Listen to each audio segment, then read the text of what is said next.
제갈량은 중국의 삼국시대 촉한의 정치가 겸 전략가다. 제갈 공명이라는 호로도 잘 알려져 있으며 명성이 높아 와룡선생이라고 불리기도 했다. 훗날 촉한의 황제가 되는 유비가 뛰어난 인재인 제갈량을 얻기 위해 3번이나 그를 찾아갔다는 데서 삼고초려라는 고사성어가 나왔으며, 이후 제갈량은 적벽대전에서 조조의 대군을 물리치는 등의 업적을 세웠다. 이처럼 제갈량은 뛰어난 두뇌와 초인적인 지략을 지닌 인물로 후세에 전해진다. 그런데 그가 남겼다고 전해지는 예언서가 있다. 그것은 바로 마전과다. 제갈량이 출정을 앞두고 말 앞에서 점을 쳤다 하여 말맞자에 앞전자 그리고 점글을 뜻하는 과자를 써서 마전과라 불리게 되었다.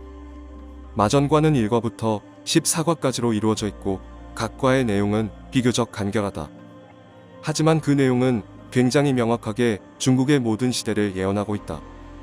하여 마전과는 중국 역대 왕조의 흥망성쇠를 정확히 예언한 놀라운 예언서로 평가받고 있다. 마전과는 제갈량이 살았던 총나라가 어떻게 멸망할 것인지에 대한 예언으로 시작하여 명나라와 청나라, 중화민국과 현재의 중국인 중화인민공화국의 탄생까지도 정확히 예언한 것으로 알려졌다. 마전과의 한 과는 역사적인 한 시대를 예언하는데, 지금까지 총 14과의 예언 중에서 10과까지의 예언이 이루어졌다고 본다. 마전과의 10과에서는 청나라가 무너지고 외세의 침략을 받게 되는 것, 그리고 공화국인 중화민국의 탄생에 대해 정확히 예언했다. 그리고 현재의 중국에 대한 예언은 그 다음 11과에서 등장한다. 그 예언을 살펴보자. 제11과. 사문이 열리며 갑자기 들이닥친다. 새벽달기 울면 그 돈은 크게 쇠락한다. 사문이 열리며 갑자기 들이닥친다. 이것은 현재 중국을 지배하고 있는 공산당 정권에 대한 예언으로 해석한다. 기습적으로 들어와 정권을 잡은 중국 공산당의 모습을 묘사했다는 것이다.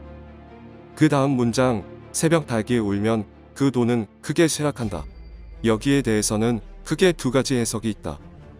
첫 번째는 새벽 달기, 현재의 중국 영토를 의미한다고 보는 것이다. 중국인들은 현재 중국 영토의 모양을 수탈에 비유하곤 한다. 그런데 중국의 영토가 지금의 모습을 가지게 된 것은 현재 공산주의 중국, 즉 중화인민공화국이 성립되고 난 이후다. 따라서 예언에 새벽 달기 울면 그 돈은 크게 쇠락한다는 내용은 당 모양의 영토를 가진 지금의 중국이 크게 쇠락한다는 뜻으로 해석하는 것이다. 두 번째는 중국이 달게에 크게 쇠락하게 된다는 해석이다. 예언에 나오는 새벽 달기, 달게해를 의미한다고 보는 것이다. 정확한 시점을 알 수는 없으나 현재로부터 가장 가까운 달게해는 2029년이다. 이마케도 새벽 달게 울음소리가 민주주의와 개방의 목소리를 의미하며, 이 때문에 중국 공산당이 무너질 것이란 의견도 있다.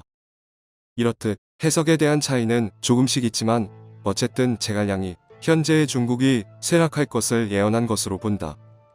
그럼 그 후에는 어떤 일이 벌어질까? 그 다음 예언을 살펴보자. 제12과. 재앙과 환난에서 구해줄 이는 오직 성인뿐이다. 어려움이 물러가고 바로잡힐 것이나 어둠이 극에 달하고 나서야 밝아지리라. 예언에 따르면 그 뒤에 재앙과 환난이 닥쳐온다. 하지만 이때 구해줄 이가 등장하니 바로 성인이다. 성인에 대해 구체적인 바는 나와 있지 않으나 성인의 등장으로 비로소 어려움이 물러가고 세상이 바로잡히게 된다. 하지만 예언에서는 어둠이 극에 달하고 나서야 밝아진다고 했으니 환난의 시간을 극심하게 겪어야 할 것으로 보인다. 그리고 그 이후에 대해서 마전과는 이렇게 예언한다. 제13과. 어진 사람들은 버려지지 않을 것이며 천하가 한 가족이 된다. 명성과 덕으로 찬란한 가운데 빛이 날 것이다. 제14과. 이 과를 얻는다면 예언은 끝난다. 이후에는 그 도가 무궁히 이어지리라. 마전과의 13과와 14과에서는 재앙을 겪은 이후에 평화로운 세상이 올 것이라고 이야기한다. 또한 이러한 세상은 아주 오랫동안 이어질 것이라 말하고 있다. 그런데 이 예언과 관련해 한 가지 신비한 점이 있다. 마전과의 이러한 예언은 중국의 또 다른 예언서 추배도의 예언과도 매우 흡사하다는 점이다. 추배도는 지금으로부터 무려 1400여 년 전 중국 당나라 태종시대에 관상학자 원천강과 천문학자 이순풍이 함께 지은 책이다. 그런데 추배도는 당나라 시기 이후 아주 오랫동안 금서로 지정되었다.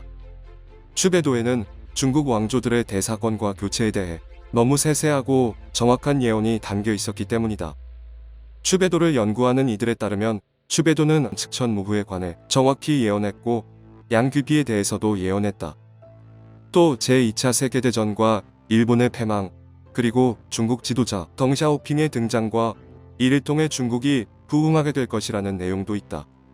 또한 홍콩 반환에 대해서도 예언했다. 그래서 오래된 예언서 추배도는 현재까지도 큰 관심과 화제를 불러 모으고 있다.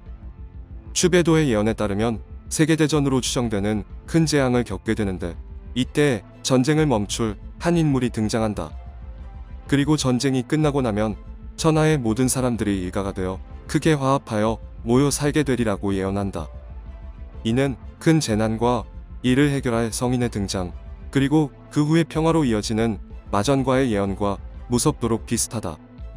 그런데 현재 중국에서는 이와 비슷한 성인 출현에 대한 예언들이 다수 존재하며 이러한 예언들은 사람들의 큰 관심을 받고 있다고 한다. 중국 역대 왕조의 흥망성쇠를 무섭도록 정확하게 예언했다는 바전과 과연 이후의 예언들 또한 적중하게 될까?